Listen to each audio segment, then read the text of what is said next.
ଷଷ୍ଠ ଶ୍ରେଣୀ ସାହିତ୍ୟ ବିଶ୍ୱବିଜୟୀ ବିବେକାନନ୍ଦ। ଆସ ଆଜି ଆମେ ଏହାର ପ୍ରଶ୍ନ ଉତ୍ତର ଆଲୋଚନା କରିବା। କରେ ଅଛି ବିଲେ କଦଳୀ ବାଡ଼ିରେ ବସିବାର କାରଣ କ'ଣ? ତ ମାଙ୍କ ଠାରୁ ରାମାୟଣର କଥା ଶୁଣି ବିଲେ ଜାଣିଥିଲେ ଯେ ହନୁମାନ କଦଳୀ ଖାଇବାକୁ ଭଲ ପାଆନ୍ତି। ସେ ଭାବିଲେ ନିଶ୍ଚୟ କଦଳୀ ଖାଇବାକୁ ଆସିବେ। ଏ କଥା ଭାବି ବିଲେ କଦଳୀ ବାଡ଼ିରେ ତାଙ୍କୁ ଦେଖିବା ପାଇଁ ବସିଥିଲେ। ଖ ନମ୍ବର, ବିଲେର ଏପରି ନାଁ କାହିଁକି ଦିଆଯାଇଥିଲା? ତ ବିଲେଙ୍କର ମା' ଭୁବନେଶ୍ୱରୀ ଦେବୀ କାଶୀର ବୀରେଶ୍ୱର ମହାଦେବଙ୍କୁ ପୂଜା କରି ପୁଅଟିଏ ପାଇଥିବାରୁ ତାଙ୍କର ନାଁ ବିଲେ ଦିଆଯାଇଥିଲା। ଗ ନମ୍ବର, ରାମକୃଷ୍ଣ ନରେନଙ୍କୁ କ'ଣ ବୁଝାଇ ଦେଇଥିଲେ? ତ ରାମକୃଷ୍ଣ ନରେନଙ୍କୁ ବୁଝାଇ ଦେଇଥିଲେ ଯେ ପୃଥିବୀରେ ସବୁ ଧର୍ମ ସମାନ, ମାନବର ସେବା ହିଁ ଭଗବାନଙ୍କର ପ୍ରକୃତ ପୂଜା। ଘ ନମ୍ବର, ନରେନ ନିଜ ପରିବାରର ଦାୟିତ୍ୱ କିପରି ସମ୍ଭାଳିଥିଲେ? ତ ନରେନ ଶିକ୍ଷକତା କରି ନିଜ ପରିବାରର ଦାୟିତ୍ୱ ସମ୍ଭାଳିଥିଲେ, ପରନ୍ତୁ ସଦାବେଳେ ଅଭାବ ଅସୁବିଧା ଲାଗି ରହିଥିଲା। ଓ ନମ୍ବର, ନରେନ ନିଜ ଜୀବନର ଲକ୍ଷ୍ୟକୁ କିପରି ଗ୍ରହଣ କଲେ? ତ ଶ୍ରୀରାମକୃଷ୍ଣଙ୍କ ଆଦର୍ଶରେ ଅନୁପ୍ରାଣିତ ହୋଇ ଜନସେବାକୁ ହିଁ ନରେନ ଜୀବନର ଲକ୍ଷ୍ୟ ଭାବେ ଗ୍ରହଣ କରିନେଲେ। 2 ନମ୍ବର, ଉତ୍ତର ଲେଖ। କରେ ଅଛି ବିଶ୍ୱ ଧର୍ମସଭା ଆମେରିକାର କେଉଁ ସ୍ଥାନରେ ହୋଇଥିଲା? ତ ବିଶ୍ୱ ଧର୍ମସଭା ଆମେରିକାର ଚିକାଗୋ ସହରରେ ହୋଇଥିଲା। ଖ ନମ୍ବର, ବିବେକାନନ୍ଦ ଶ୍ରୋତାମାନଙ୍କୁ କିପରି ମନ୍ତ୍ରମୁଗ୍ଧ କଲେ? ତ ବିବେକାନନ୍ଦ ପ୍ରଥମେ ଶ୍ରୋତାମାନଙ୍କୁ ଭାଇ ଓ ଭଉଣୀ ବୋଲି ସମ୍ବୋଧନ କଲେ। ତାପରେ ଭାରତୀୟ ଧର୍ମ ଓ ଦର୍ଶନ, ହିନ୍ଦୁ ଧର୍ମର ବିଶେଷତ୍ୱ ଓ ବିଶ୍ୱ ଭ୍ରାତୃତ୍ୱର ବାଣୀ ଇତ୍ୟାଦି ଚମତ୍କାର ଭାବରେ ବୁଝେଇ ଦେଇ ଶ୍ରୋତାମାନଙ୍କୁ ମନ୍ତ୍ରମୁଗ୍ଧ କଲେ। ଗ ନମ୍ବର, ପଣ୍ଡିତମାନେ ତାହାଙ୍କୁ ମାନବ ଜାତିର ଅଳଙ୍କାର ବୋଲି କାହିଁକି କହିଥିଲେ? ତ ସ୍ୱାମୀ ବିବେକାନନ୍ଦଙ୍କ ହିନ୍ଦୁ ଧର୍ମ ସମ୍ପର୍କୀୟ ସାରଗର୍ଭକ ଭାଷଣ ଶୁଣି ପଣ୍ଡିତମାନେ ମୁଗ୍ଧ ହୋଇ ତାଙ୍କୁ ମାନବ ଜାତିର ଅଳଙ୍କାର ବୋଲି କହିଥିଲେ। ଘ ନମ୍ବର, ରାମକୃଷ୍ଣ ମିଶନ ଅନୁଷ୍ଠାନଟି କି ଲୋକହିତକର କାର୍ଯ୍ୟ କରୁଛି? ତ ରାମକୃଷ୍ଣ ମିଶନ ନାମକ ସେବା ଅନୁଷ୍ଠାନଟି ଅସ୍ପୃଶ୍ୟତା ନିବାରଣ, ନାରୀ ଶିକ୍ଷାର ପ୍ରସାର, ସାମ୍ପ୍ରଦାୟିକ ସଦ୍ଭାବ ରକ୍ଷା ଓ ଦରିଦ୍ରମାନଙ୍କର ସେବା ଆଦି କାର୍ଯ୍ୟ କରୁଛି। ଓ ନମ୍ବର, ବିବେକାନନ୍ଦ ସାରା ଦେଶରେ କେଉଁ ବାର୍ତ୍ତା ପ୍ରଚାର କରିଥିଲେ? ତ ଅସ୍ପୃଶ୍ୟତା ନିବାରଣ, ନାରୀ ଶିକ୍ଷାର ପ୍ରସାର, ଦରିଦ୍ରମାନଙ୍କର ସେବା ଓ ସାମ୍ପ୍ରଦାୟିକତା ସଦ୍ଭାବ ରକ୍ଷା ଆଦିର ବାର୍ତ୍ତା ବିବେକାନନ୍ଦ ସାରା ଦେଶରେ ପ୍ରଚାର କରିଥିଲେ। 3 ନମ୍ବର, ସରଳାର୍ଥ। କରେ ଅଛି ମାନବର ସେବା ହିଁ ହେଉଛି ଭଗବାନଙ୍କର ପ୍ରକୃତ ପୂଜା। ତ ଏଇଟାକୁ ଲେଖିବ ମାନବର ... ପ୍ରକୃତ ପୂଜା। ଉକ୍ତ ଗଦ୍ୟାଂଶଟି ଆମ ସାହିତ୍ୟ ବହିରେ ଥିବା ବିଶ୍ୱବିଜୟୀ ବିବେକାନନ୍ଦ ବିଷୟରୁ ଆନିତ। ଏଠାରେ ଲେଖକ ଡକ୍ଟର ଶୁଭେନ୍ଦ୍ର ମୋହନ ଶ୍ରୀଚନ୍ଦନ ସିଂ ମାନବର ସେବା ହିଁ ମାଧବର ସେବା ଭାରତୀୟ ଦର୍ଶନର ଏହି ଅମୂଲ୍ୟ ତତ୍ତ୍ୱକୁ ପ୍ରତିପାଦନ କରିଛନ୍ତି। ବିବେକାନନ୍ଦ ଛାତ୍ର ଭାବରେ ଥିଲେ ବିଚକ୍ଷଣ। ପାଠ୍ୟପୁସ୍ତକ ବ୍ୟତୀତ ଅନ୍ୟାନ୍ୟ ପୁସ୍ତକ ମଧ୍ୟ ସେ ପଢ଼ିଥିଲେ। ବୟସ ବଢ଼ିବା ସଙ୍ଗେ ସଙ୍ଗେ ସେ ଅଧିକ ଚିନ୍ତାଶୀଳ ହେଲେ ଓ ତାଙ୍କ ମନରେ ଅନେକ ପ୍ରଶ୍ନ ଜାତ ହେଲା। ଶ୍ରୀରାମକୃଷ୍ଣଙ୍କ ସହିତ ତାଙ୍କର ଦେଖା ହେଲା। ସେ ତାଙ୍କ ମନରେ ଜାତ ହୋଇଥିବା ସମସ୍ତ ପ୍ରଶ୍ନର ସମାଧାନ କରିଦେଲେ। ପୃଥିବୀରେ ସବୁ ଧର୍ମ ସମାନ ଓ ମାନବ ସେବା ହିଁ ଭଗବାନଙ୍କର ପ୍ରକୃତ ସେବା ବୋଲି ସେ ବୁଝାଇ ଦେଲେ। ପରବର୍ତ୍ତୀ ଜୀବନରେ ବିବେକାନନ୍ଦ ରାମକୃଷ୍ଣଙ୍କ ଆଦର୍ଶରେ ଅନୁପ୍ରାଣିତ ହୋଇ ଜନସେବାକୁ ନିଜ ଜୀବନର ଲକ୍ଷ୍ୟ ଭାବରେ ଗ୍ରହଣ କରିନେଲେ। ଆମେରିକାର ଚିକାଗୋ ସହରରେ ଅନୁଷ୍ଠିତ ବିଶ୍ୱ ଧର୍ମସଭାରେ ସେ ଭାରତର ଦର୍ଶନ ତତ୍ତ୍ୱକୁ ବୁଝାଇ ଦେଇ ସମସ୍ତଙ୍କର ପ୍ରଶଂସା ଭାଜନର ପାତ୍ର ହେଲେ। ନିଜ ଲକ୍ଷ୍ୟ ପୂରଣ ନିମନ୍ତେ ସେ ରାମକୃଷ୍ଣ ମିଶନ ନାମକ ଗୋଟିଏ ଅନୁଷ୍ଠାନ ଗଠନ କଲେ, ଯେଉଁ ଅନୁଷ୍ଠାନର ମୁଖ୍ୟ ଲକ୍ଷ୍ୟ ହେଉଛି ଜନସେବା। ସୁତରାଂ ଲେଖକଙ୍କର ଏହି ଉକ୍ତି ଯଥାର୍ଥ ଅଟେ। ଖ ନମ୍ବର, ସେ ହେଉଛନ୍ତି ମାନବ ଜାତିର ଅଳଙ୍କାର ସଦୃଶ। ତ ଏହାକୁ ଲେଖିବ ସେ ହେଉଛନ୍ତି ... ସଦୃଶ। ପ୍ରୋକ୍ତ ଗଦ୍ୟାଂଶଟି ଡକ୍ଟର ଶୁଭେନ୍ଦ୍ର ମୋହନ ଶ୍ରୀଚନ୍ଦନ ସିଂଙ୍କର ରଚିତ ବିଶ୍ୱବିଜୟୀ ବିବେକାନନ୍ଦ ବିଷୟରୁ ଗୃହୀତ। ଏଠାରେ ଲେଖକ ପାଶ୍ଚାତ୍ୟ ଦେଶର ପଣ୍ଡିତମାନେ କିପରି ବିବେକାନନ୍ଦଙ୍କୁ ମାନବ ଜାତିର ଅଳଙ୍କାର ସଦୃଶ ବୋଲି ମତ ଦେଇଥିଲେ ତାହା ବର୍ଣ୍ଣନା କରିଛନ୍ତି। 1893 ମସିହା ସେପ୍ଟେମ୍ବର ମାସ 11 ତାରିଖରେ ଆମେରିକାର ଚିକାଗୋ ସହରରେ ବିଶ୍ୱ ଧର୍ମ ସମ୍ମିଳନୀର ଆୟୋଜନ ହୋଇଥିଲା। ପୃଥିବୀର ପ୍ରାୟ ପ୍ରତ୍ୟେକ ଧର୍ମର ପ୍ରତିନିଧି ସେଠାରେ ଯୋଗ ଦେଇଥାନ୍ତି। ଭାରତର ତରୁଣ ସନ୍ନ୍ୟାସୀ ବିବେକାନନ୍ଦଙ୍କୁ ସେହି ସମ୍ମିଳନୀରେ ଅଳ୍ପ କିଛି କହିବାର ସୁଯୋଗ ମିଳିଥିଲା।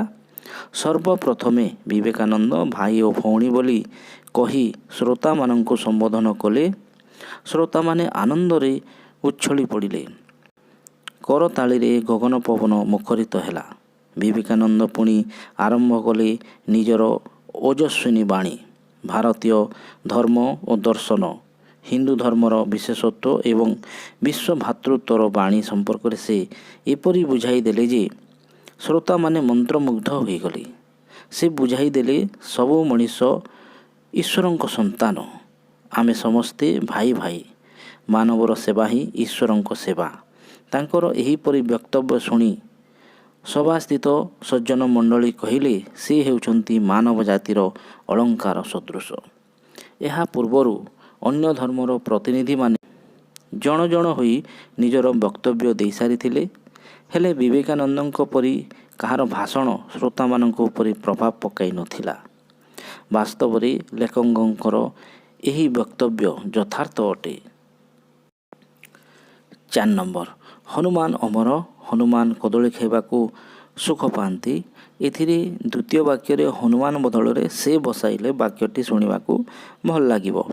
ଏହି ସେ ହେଉଛି ଏକ ସର୍ବନାମ ପଦ। ନିମ୍ନରେ ଥିବା ରେଖାଙ୍କିତ ପଦ ସ୍ଥାନରେ ଉପଯୁକ୍ତ ସର୍ବନାମ ବ୍ୟବହାର କରି ବାକ୍ୟ ଗୁଡ଼ିକ ସଜାଡ଼ି ଲେଖ। ତ କରେ ଅଛି ନରେନ୍ଦ୍ର ଛାତ୍ର ଭାବରେ ଥିଲେ ବିଚକ୍ଷଣ, ଅତି ସହଜରେ ପାଠ ସବୁ ନରେନ୍ଦ୍ରଙ୍କ ମନେ ରହିଯାଏ। ତ ଏହାକୁ ଲେଖିବ ନରେନ୍ଦ୍ର ଛାତ୍ର ଭାବରେ ଥିଲେ ବିଚକ୍ଷଣ, ଅତି ସହଜରେ ପାଠ ସବୁ ତାଙ୍କର ମନେ ରହିଯାଏ। ଖ ନମ୍ବର ଦେଖ, ନରେନ ଶ୍ରୀରାମକୃଷ୍ଣଙ୍କୁ ସାକ୍ଷାତ କଲେ। ଶ୍ରୀରାମକୃଷ୍ଣ ନରେନଙ୍କୁ ଶିଷ୍ୟ ଭାବରେ ଗ୍ରହଣ କଲେ। ତ ଏହାକୁ ଲେଖିବ ନରେନ ଶ୍ରୀରାମକୃଷ୍ଣଙ୍କୁ ସାକ୍ଷାତ କଲେ, ଶ୍ରୀରାମକୃଷ୍ଣ ତାଙ୍କୁ ଶିଷ୍ୟ ଭାବରେ ଗ୍ରହଣ କଲେ। 5 ନମ୍ବର, ନିମ୍ନରେ 2ଟି ବାକ୍ୟ ଦିଆଯାଇଛି। ସେଥିରେ ଥିବା ସ୍ୱରବର୍ଣ୍ଣ, ବ୍ୟଞ୍ଜନ ବର୍ଣ୍ଣ ଓ ଯୁକ୍ତ ବର୍ଣ୍ଣ ଗୁଡ଼ିକୁ ବାଛି ଲେଖ। ତ ସ୍ୱରବର୍ଣ୍ଣ ହେବ ଏ, ଅ, ଇ, ଉ, ଓ। ଆଉ ବ୍ୟଞ୍ଜନ ବର୍ଣ୍ଣ ହେବ ସ, ର, ମ, ତାଲବେଶ, ନ, କ, ବ, ଗ, ଠ, ପ, ଚ, ଦ, ହ, ଜ, ଥ, ଲ, ଳ। ଆଉ ଯୁକ୍ତ ବର୍ଣ୍ଣ ହେବ କୃ, ସ୍ନ, ଷ୍ଠ, ସଂ, ଗ୍ର। 6 ନମ୍ବର, ନିମ୍ନରେ ଯେଉଁ ଅନୁଚ୍ଛେଦଟି ଦିଆଯାଇଛି ସେଥିରେ ବିରାମ ଚିହ୍ନ ଦିଆଯାଏ ନାହିଁ। ଠିକ୍ ସ୍ଥାନରେ ଠିକ୍ ଚିହ୍ନକୁ ବସାଇ ଲେଖ। ତ ଏହାକୁ ଲେଖିବ ଯେ ବିରାମ ଚିହ୍ନ ସବୁ ଦେଇକି ଲେଖିବ।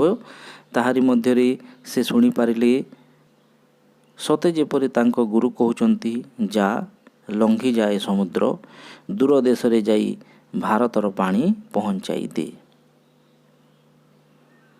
7 ନମ୍ବର, ଯେପରି ଡାକିବାରୁ ଡାକି, କହିବାରୁ କହି ପଦର ବ୍ୟବହାର କରାଯାଏ ସେହିପରି ତଳ ପଦ ଗୁଡ଼ିକର ରୂପ କ'ଣ ହେବ ଲେଖ।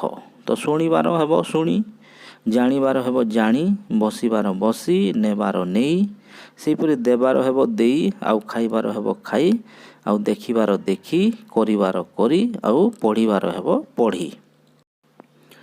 8 ନମ୍ବର, ବେଳ ଶବ୍ଦର ପୂର୍ବରେ ଅନେକ ଶବ୍ଦ ଯୋଡ଼ି ଯେପରି ଅନେକ ବେଳ ହେଉଛି, ସେହିଭଳି ଅନେକ ଶବ୍ଦ ଯୋଡ଼ି ଆଉ କେତୋଟି ନୂତନ ଶବ୍ଦ ଲେଖ। ତ ଲେଖିବ ଅନେକ ବର୍ଷ, ଅନେକ କଥା, ଅନେକ ଲୋକ, ଅନେକ କାମ, ଏହିପରି ଲେଖିବ। 9 ନମ୍ବର, ମାତ୍ର ଶବ୍ଦଟି ବ୍ୟବହାର କରି ଆଉ 3ଟି ବାକ୍ୟ ଲେଖ। ଯେପରି ରାମ ଖେଳ ପଡ଼ିଆକୁ ଗଲା ମାତ୍ର ଖେଳିଲା ନାହିଁ। ତ ଲେଖିବ ଯେ ତାନିଆ ପରିଶ୍ରମ କଲା ମାତ୍ର ପରୀକ୍ଷାରେ ଉତ୍ତୀର୍ଣ୍ଣ ହେଲା ନାହିଁ। ସେହିପରି ହରି ଭୋଜନ କଲା ମାତ୍ର ତାର ପେଟ ପୂରିଲା ନାହିଁ।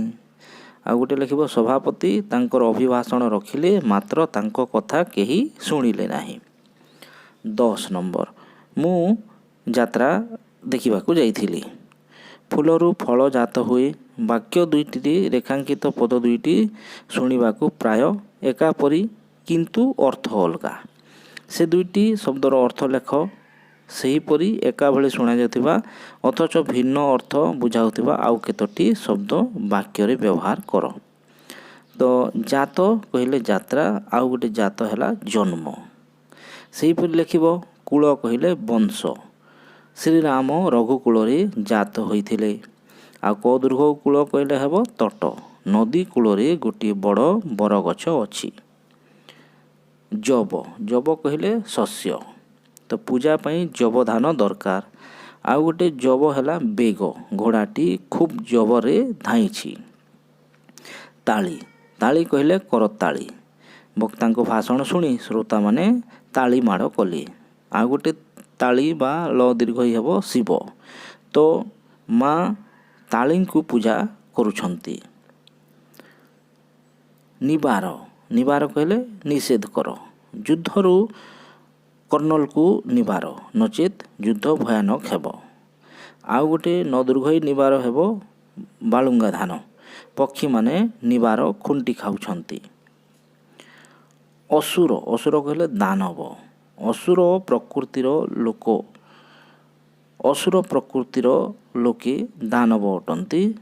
ଆଉ ତାଳବେଶରେ ଦୀର୍ଘ ଅସୁର ହେବ ଭୀରୁ। ଅସୁରକୁ ଯୁଦ୍ଧ ବର୍ଣ୍ଣନା ଆନନ୍ଦ ଦିଏନି। 11 ନମ୍ବର, ଚିନ୍ତା ଶବ୍ଦ ସହିତ ଶିଳ ଲାଗିଲେ ଚିନ୍ତାଶୀଳ ହେବ। ସେହିପରି ଆଉ 5ଟି ଶବ୍ଦ ସହିତ ଶିଳ ଲଗାଇ ନୂଆ ଶବ୍ଦ ଲେଖ। ତ ଦୟାଶୀଳ, କ୍ଷମାଶୀଳ, ଦାନଶୀଳ, ଧର୍ମଶୀଳ, ମନନଶୀଳ ଏହିପରି ଲେଖିବ। 12 ନମ୍ବର, ଉଦାହରଣକୁ ଲକ୍ଷ୍ୟ କରି ଶୂନ୍ୟସ୍ଥାନ ପୂରଣ କର। ମୁଁ ସାହିତ୍ୟ ପଢ଼ିଲି, ଆମେ ସାହିତ୍ୟ ପଢ଼ିଲୁ। ସେହିପରି ପିଲାଟି ଆନନ୍ଦିତ ହେଲା, ପିଲାମାନେ ଆନନ୍ଦିତ ହେଲେ। ମୁଁ କଟକ ଯାଇଥିଲି, ଆମ୍ଭେମାନେ କଟକ ଯାଇଥିଲୁ। ସେ ଦିଲ୍ଲୀ ଯିବ, ସେମାନେ ଦିଲ୍ଲୀ ଯିବେ। ଏହିପରି ସବୁ ପ୍ରଶ୍ନର ଉତ୍ତର ଲେଖିବ। ଧନ୍ୟବାଦ।